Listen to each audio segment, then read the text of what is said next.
Welcome back to another episode of The Banker, the Broker, and the Canadian. We are without the Canadian today, but that's okay. We power on and we work through it. Reedy will have fun. He's on a bit of a trip, but we have a special episode for you today. In fact, I have a bit of an idea on what it is, but this is largely something that Jim kind of contrived and has some thoughts to share. I'm kind of anxiously waiting to hear what some of his thoughts are. So, Jim, what do you have in store for us today? Hey, good morning, everybody, and happy Wednesday. And thanks, Jason.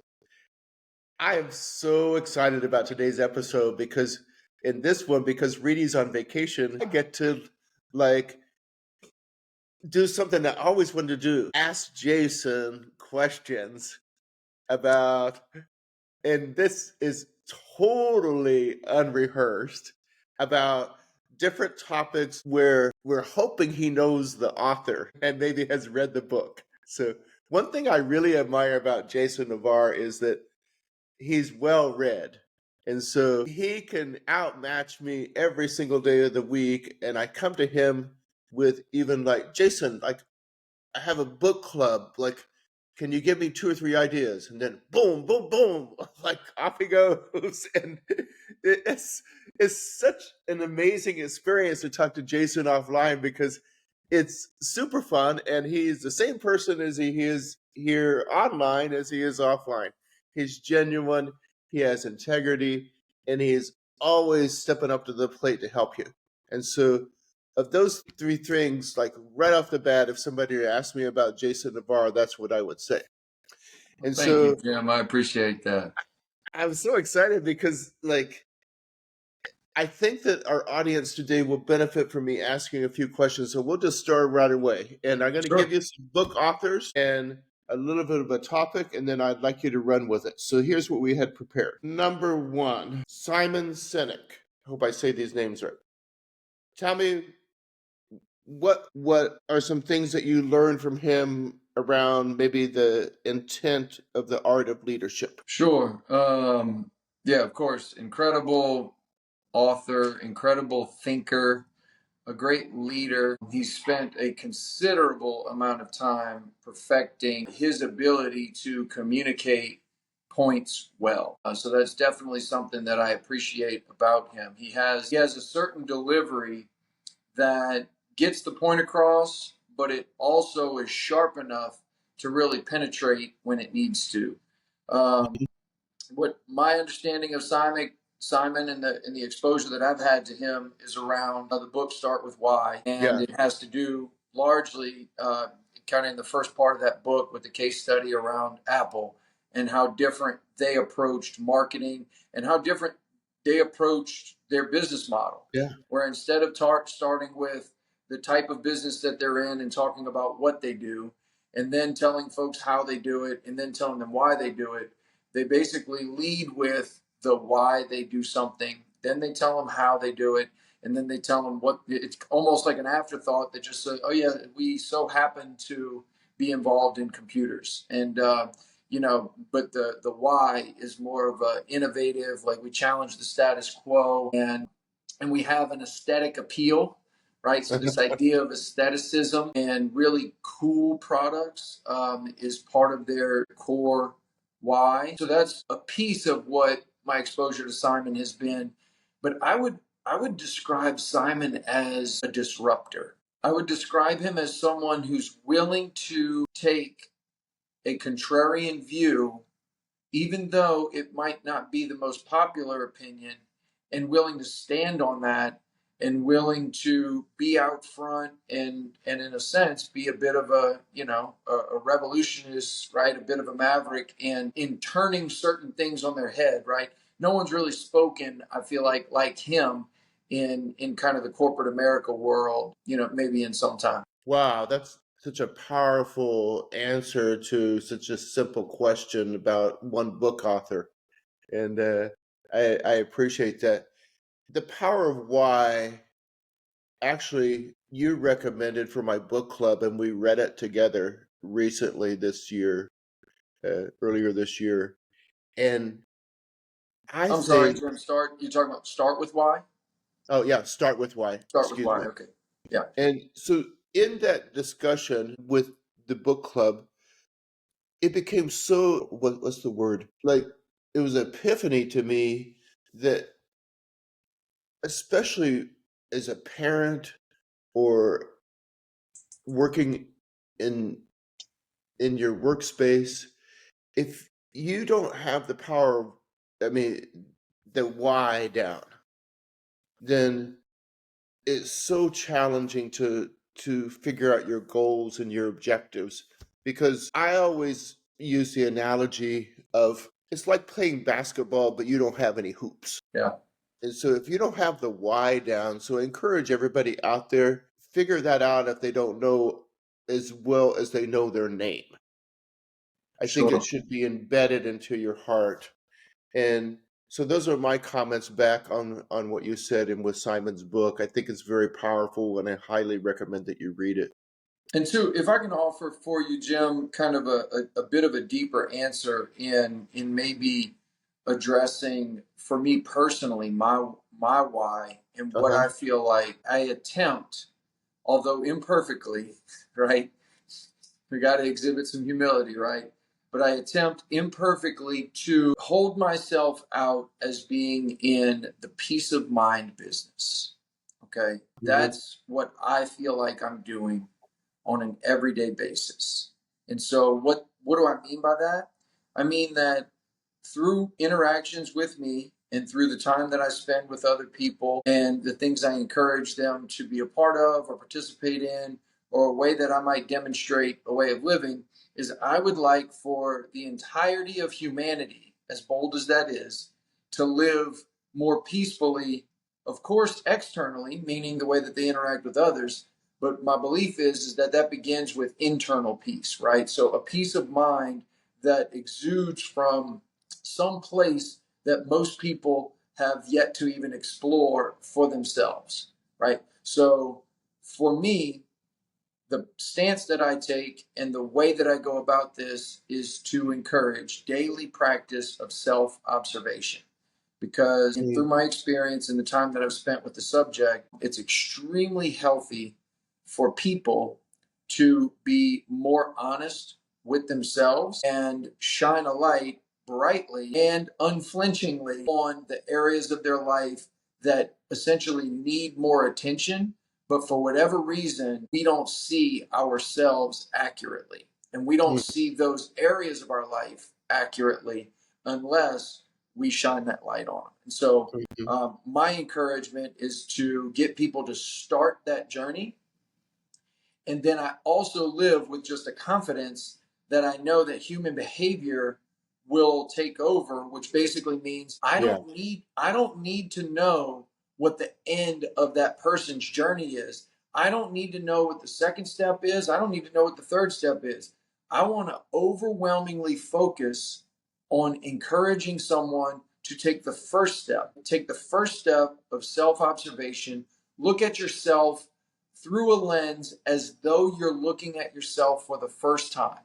Observe your thoughts, observe your speech, and observe your behaviors like you're looking at a new person. Hmm. Wow. I mean, that's so powerful that I want to continue with that thought, because like this whole thing on self-reflection and coming from you and explaining it, I think that's something that all of us need to do daily, don't you? Every day. And then you do, to delve into this a little bit more in your personal life. Do you like do this self-reflection like in the morning while you're running? Because I know you run every day. Or do you do it like afterward and, when you have a break midday? Or do you do it at lunchtime? Or do you do it with your family over dinner? Or all the above? Like, are you constantly piecing it out? Or are there like, kind of give us a framework of how you do this, and then also not only how you do it, but also I think the listening audience should know if they want to know more, then can they go to your Anchor Academy and look at a deeper dive on this as well, Jay? Sure. So there's a few things in there, Jim, right? There's a few things that you kind of ask, right? What does my everyday look like, right? So my everyday it's a bit of a perpetual awareness. Uh-huh. It's a bit of a perpetual self-observation. So, meaning, I like to use this phrase, I live the majority of my life blissfully unaware, and now I live my life blissfully aware, Right. right? And so it's only been in the very recent past that I've transitioned from that place where I was completely unaware of so many things. And it's only very recently that I've developed any bit of self-awareness and situational awareness Mm-hmm. and awareness of audience and awareness of situation.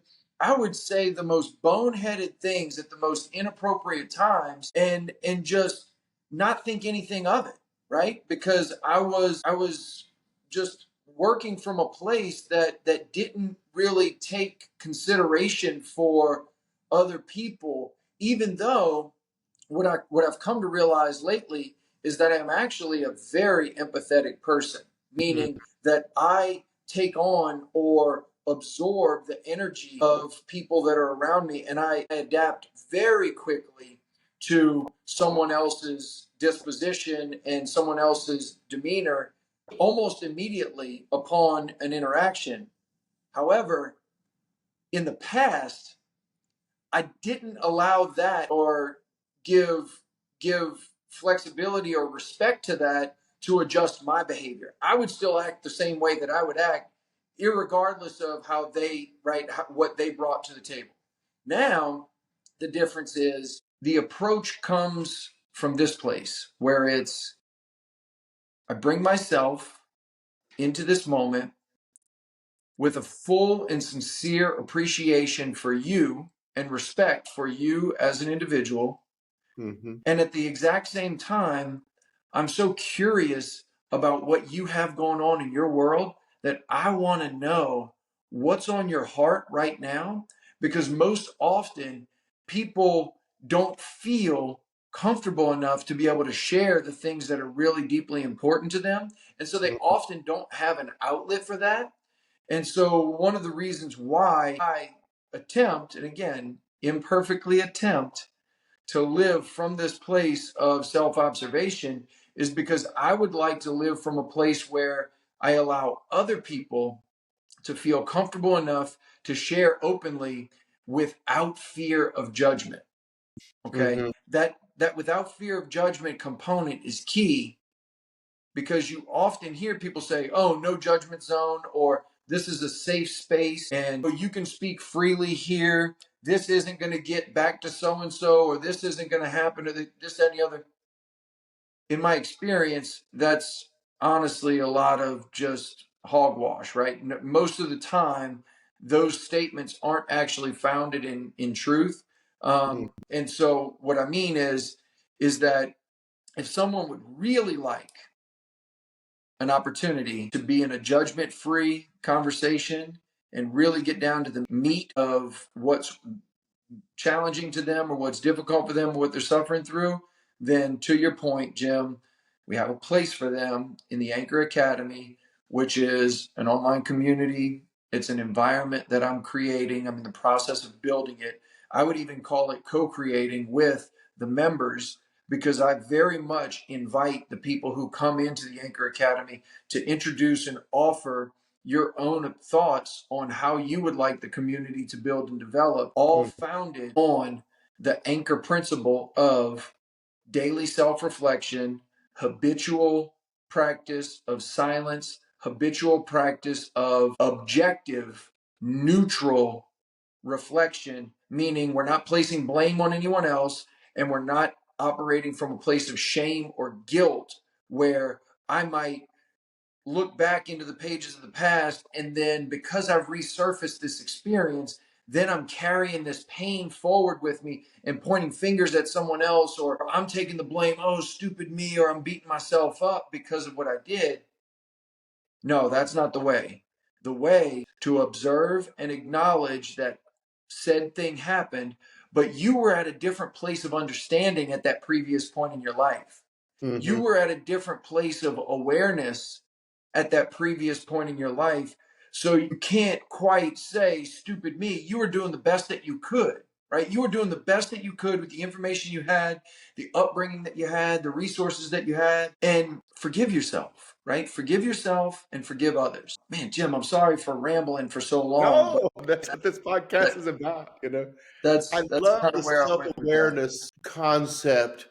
Jason, I do have like, it's when we talked about the what ifs on a previous episode, and what ifs often take us down kind of a negative Yeah, path and connotation, but actually, you know, it's like I was telling my friends recently that are expecting their first baby, and it's going to be a boy. So they just found out, and now it's like they used to call it ninja pee, and now the ultrasounds look like a real baby in there. that's And exciting. especially the mom shared with me on the what ifs episode, what if like afterward I don't have a lot of time because I have this baby? What if my body changes and like, you know, I become a little bit more chubby, uh, or my shape is different? What if I can't? I mean, her what ifs were like 3 or 4 long, and I came back and I said, well, let's flip that around on the what ifs. And, this gets back to your self awareness and your reflection of yourself. What if you had more time after you had this baby? And what if you traveled with them the same or even more than you do now? And what if, you know, yeah, your body changed after you had the baby, but what if like, you know, you were able to do other fitness activities that you couldn't do before you had the baby, even like pushing a little down the the street in a stroller, right? Right. That's a different type of exercise instead of, you know, well, if you were with Jason, you'd probably be self-aware enough to run with him every morning, right? With that little stroller in the back, woo, down the street. That's But right. uh, Yeah, what if you discovered a whole new type of working out or a whole new passion for how to incorporate your physical fitness routine, which as we all know it's necessary, but uh-huh, to incorporate that with some type of um, quality time with the child, right? And yeah, let's say you incorporated some type of self-reflection exercise, incorporated the exercise with the child. There's infinitely many number of ways that things can be what if, but they can be improved upon, to your point. yeah. And so I got a question for you, and maybe some of the listening audience does as well. When you talk about self-awareness and reflection and looking in the mirror, like, and especially in the past when you said you first started this, and that, you know, it, I think all of us are challenged sometimes by being self-aware of the audience that we're speaking to and the people that are right in front of us. And there's sometimes I even put in my little goal sheet that I have on my phone, like, practice what to say and when to say it. Because I just like, here's my opinion, and I think you should do this. And, from my experience of 67 years, but I think to your point that I need to be a little bit more self aware on those things. And it's like I took a public speaking course by force in and I didn't want to do it. I didn't think I needed it. It was probably the best course I had in my undergraduate work because one of the main points of the tenets that they just drilled in us is consider your audience. And like when you're speaking, especially in public, consider your audience, right? Right. And so, but my question to you, Beck, is like I understand this self-awareness. It's kind of like the what ifs. It has this kind of negative kind of I don't know if negative is the right word, but you understand where I'm going with this. When you are critical and maybe try to improve this and this in your life when you look in the mirror with your self-awareness. But when we were doing that, Jason, did you become self-aware of all the great things in your life? not the bonehead moments, but the like beautiful moments. Was that a part of your self-awareness, or was it more of just like, okay, like I made a boo-boo here and I did that there type of stuff? Sure. So both, right? Oh, okay. It's both. To your point, for whatever reason, negative experiences tend to carry more energy with them, right? So they Yeah. occupy more space, right? That's the reason why news stations and media channels publish all of this negative information, is because people, for whatever reason, are attracted to those things in a way that's different than good news, right? And Mm-hmm. I think in some type of subconscious way, when we hear negative information, we almost associate with it in a way that gives us some bit of comfort of saying, well, at least my situation isn't that bad, right? Right. That to a certain extent, that's almost how we interact with the news. Well, maybe I'm broke, maybe I'm a little unhealthy, but at least, I didn't just get shot, right? Like something to that effect, right? And so it gives you this bit of reassurance that things aren't as bad for you as they could be. And so that's the little bit of hope that you have to say that you're doing all right, right? Which is great. And the thing is it's true. It is true. You're not doing as bad as you could be doing. But on the flip side of that, you're not doing as great as you could be doing either, right? Mm-hmm. And so it's not so much of focusing on arriving at a certain place or a certain destination, but it is arriving at a certain attitude and arriving at a certain, what I would think of as maybe a posture, right? And Okay. so posture of, first and foremost, acceptance of what has occurred, full and complete acceptance, good, bad, and ugly. So the reflection is from a neutral, objective stance, meaning that I look at the pages of the past as though they have meaning and purpose, but I'm not looking for a scapegoat, and I'm also not looking to beat myself up about it, right? So that's important about the Mm-hmm. past, because from that place, only then are we able to appreciate that every element of our experience prior to now has participated in shaping who we are now, right? So that's what the back looking backwards looks like. Now, the looking forward is, to your point, the what ifs in more of a positive sense.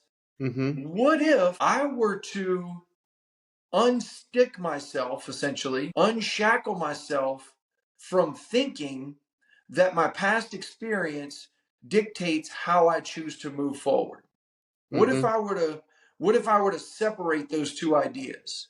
Because unfortunately, most of us believe that, oh, I was born to a certain environment, so that must mean that I'm going to continue down this path and I'm going to do Mm-hmm. blah, blah, blah, blah, blah. Or I was born to this environment and this has certain inherent characteristics that are negative and restrictive about my situation, albeit different. But I look at the limitations and the restrictions of my past and let those limit how I move forward, right? That's how most of us look at things. Mm-hmm. Instead of fully accepting and acknowledging what's happened in the past. And then as we look forward, we say, from this point moving forward, do I understand that there's virtually no restriction on what direction I choose to go? There's Mm-hmm. no restriction on what goal I choose to set for myself. There's no restriction that limits the creativity that I should display when it comes to setting my goals. The only thing that I need to commit to is the goal, and then start moving in that direction. If you take Mm-hmm. one step towards that in the next 10 minutes, or you take 10 steps towards it in the next 10 minutes, who cares? You're moving in the right direction. And so, just at a very base level, the idea of recognizing that your past doesn't dictate your future. However, your past did shape Yeah. what brought you to where you are right Uh-huh. now. And from, to your point, Jim, from a place of appreciation, okay, Uh-huh. not just acceptance, Not just saying I accept it fully and I forgive everyone that was involved, but from a place of appreciation to where you graduate to this place of gratitude that says, I not only accept all of what's happened in the past, but I am grateful for every single painful moment that I've had in the past, because without having experienced that pain, I wouldn't be the person I am now. And I know that the person that I am now is not only capable of accomplishing more and greater things, but the person that I am now is actually stronger than I probably give myself credit for, largely because I've experienced those painful moments. And so tapping into that and leaning into that is an important piece that lets us kind of gain a bit of a momentum and gain a bit of steam when it comes to working towards things that might currently look like outside of our vision. Wow, that's so powerful. And I have so many comments after what you said, but I think that we need to wrap it up here. And we start with why, right? Which is my first question to Jason. I didn't get anywhere down my list other than that one, which is great. I need to ask him about the other three authors in the next episode. Okay, And we then can do also that. We how can we break it tie up. that to self-awareness. I think that's what, and the what in summary, what Jason has such beautifully said is that through our self-awareness, we don't beat ourselves up on the past. It creates a story for us, a story of today. And then that gets back to then when we start with why, and then we have what Jason's bringing to the table about the self-reflection, the self-awareness piece. When we collide those together, then out comes this amazing opportunity for us to be able, because we all have our own story. If we are looking in the mirror and doing some self awareness and reflection, at the same time, if we have that start with why,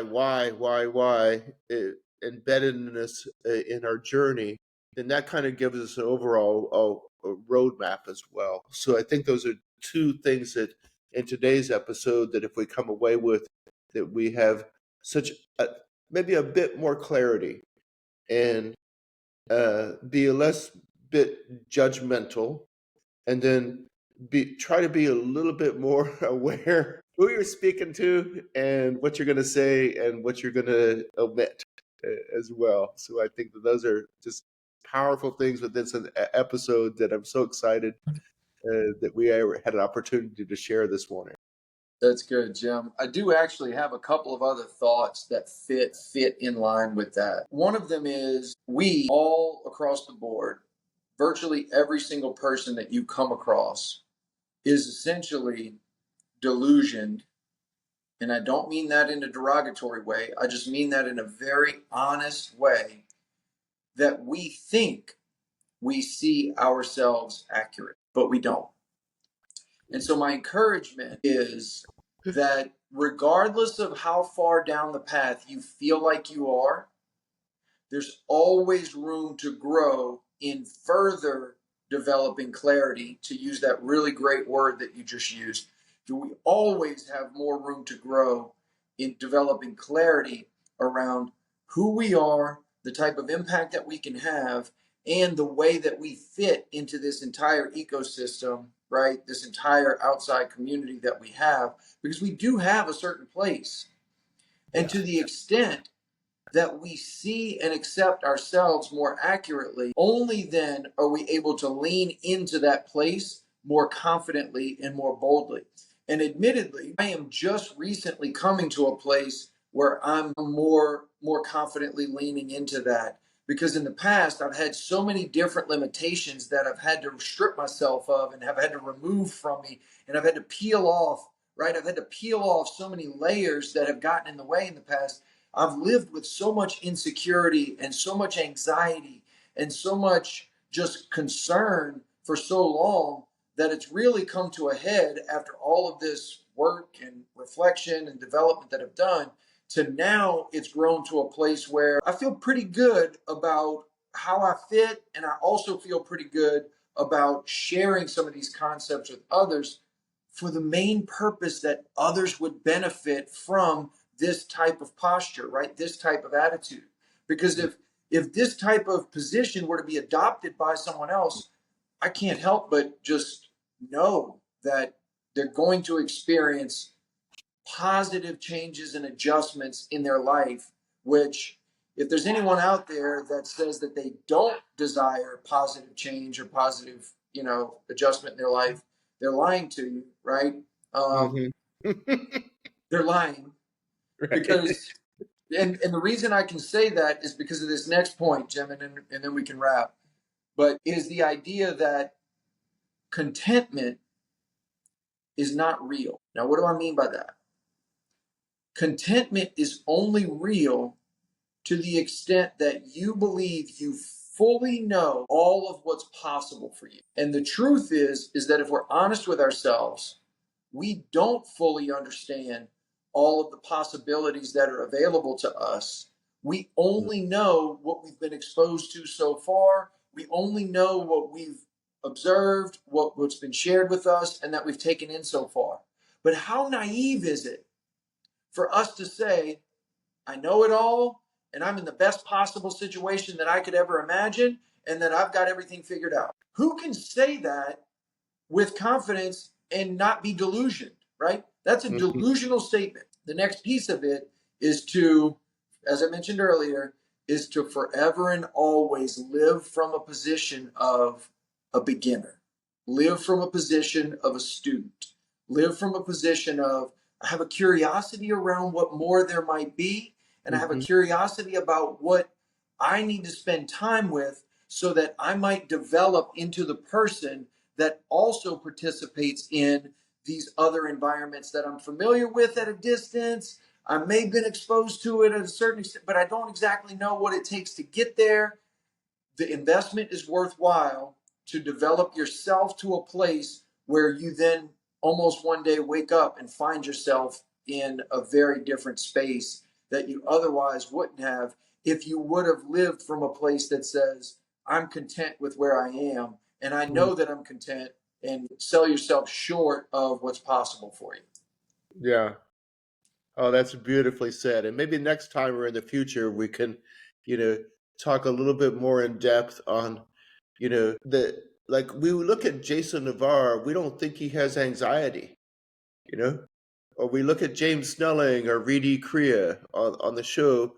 The listeners or the viewing audience may think, oh, they got their act together. Actually, we all have anxiety about something, and we all have challenges, and we all need to find a self-reflection mirror and be able to write some things down and then be able to improve. But we're constantly improving.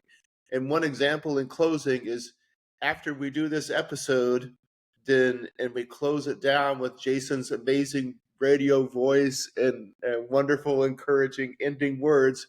I'm going to say to him, and probably he's going to ask me, did I do good today?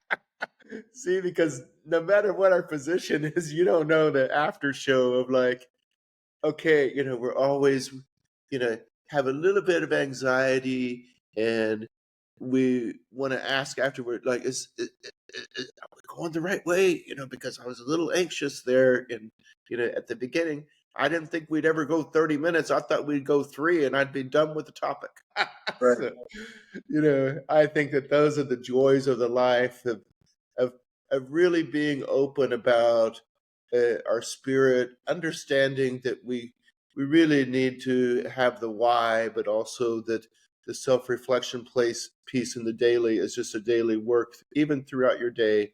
If you just take a few moments, think the word calm and and not being so anxious, then we'll have a better peace and a better understanding of ourselves. Yes. Attempt to look at yourself accurately. Have an image of yourself where you strip down butt naked and stand in front of the mirror, and don't judge and say, oh, I'm carrying a little bit too much weight there. Oh, I'm too thin there. Oh, I don't have any muscle definition. No, no, no. Simply observe, acknowledge, and accept that that is your current state. right? Uh-huh. It's a pet peeve of mine, actually, and I won't say who does this most in my life, but it's a pet peeve of sorts where people say, I'm not photogenic. I don't look good in pictures. No, you're just not accepting of what you look like. Like that is your look, right? The picture's not doing anything in between when it gets taken and when the way you're smiling. Like that is your look. The way you look in there is you. That's you. Where the distortion comes in and where the disturbance comes in is you might live with a different understanding of yourself than the image that's actually in the picture. And Mm-hmm. so, to the point I made earlier about observing yourself accurately, look at yourself, look at your physical body in a way that says, I want to see it newly today and accept it newly today, not just glance at it and all of the memories of that person come to mind, right? Mm-hmm. Because oftentimes we do that, Jim, right? And I know we're going to wrap, but another encouragement might be stop interacting with the memories of the person you're in front of. Yeah. Give them an opportunity to surprise you in that moment with the newest version of themselves, which is for certain different than the last time that you spoke to them because they've had different experiences since the last time that you were with them. And so, for sure, they are different. They've had certain developments, they've Mm-hmm. had new experiences. So, they offer to you a new perspective because they now have a new perspective. Don't interact with your memory that you have of 20 years ago, or 10 years ago, or 5 years ago, or 5 hours ago.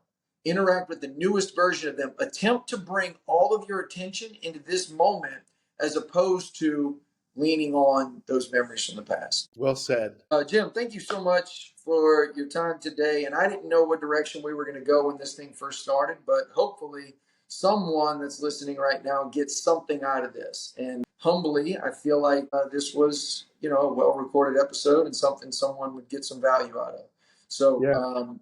until we see each other again, until we get involved with the next episode, y'all be cool. Peace.